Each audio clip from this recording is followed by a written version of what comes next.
Jangan lupa subscribe dan aktifkan lonceng untuk berlangganan.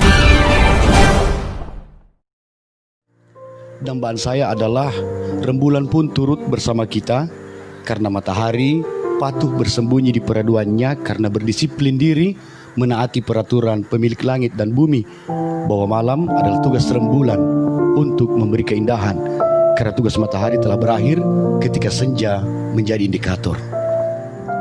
Corona, kapankah engkau sirna?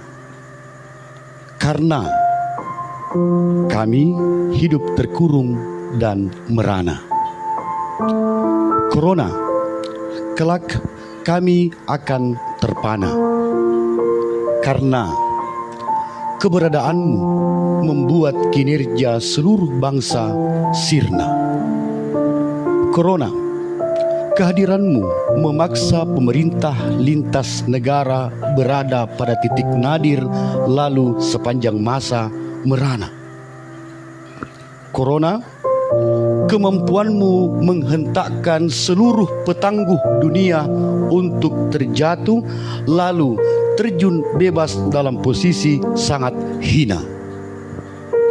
Corona, kelihayanmu memaksa kami untuk saling melancarkan fitnah dan melebarkan sayap-sayap bukan lagi berisi cinta, tetapi di dalamnya hanya bersubstansi kemarahan, padahal dunia ini sesungguhnya fana.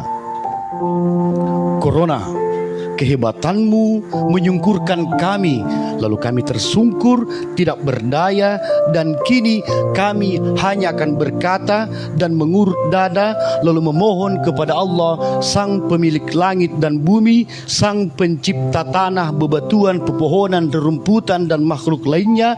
Dalam tataran kami hanya akan berkata, kami nestapa dan kami merana.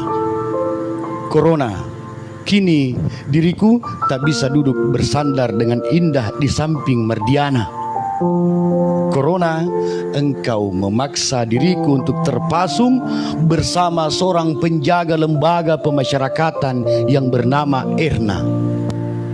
Karena Bung Andika Mapasomba meminta diriku untuk menyentilmu, wahai Corona. Terima kasih. Bung Andi, luar biasa. Ada orang yang tidak menuliskan puisi lagi, tapi dia bisa membacakan puisi kapan saja dia berada. Saat dia berbicara, maka seluruh kalimatnya adalah sastra itu sendiri. Kenapa? Karena darahnya adalah darah sastra. Saya melihat itu dalam diri Bung Andi. Puncak pencapaian tertinggi seorang penulis dan sastrawan adalah pujangga. Jadi tak ada lagi di atasnya pujangga. Pujangga itu adalah yang tertinggi dari taraf seorang gelar bagi seorang yang mencintai sastra. Dan saya melihat itu berada dalam tubuhnya Bung Andi. Di malam hari ini, mulai dari Facebook, cara bercakap, membaca puisi, puisinya tidak dituliskan lagi. Dan seluruh teksnya adalah sastra. Itu menandakan bahwa potensi kepujanggaan itu adalah diri Bung Andi sebenarnya.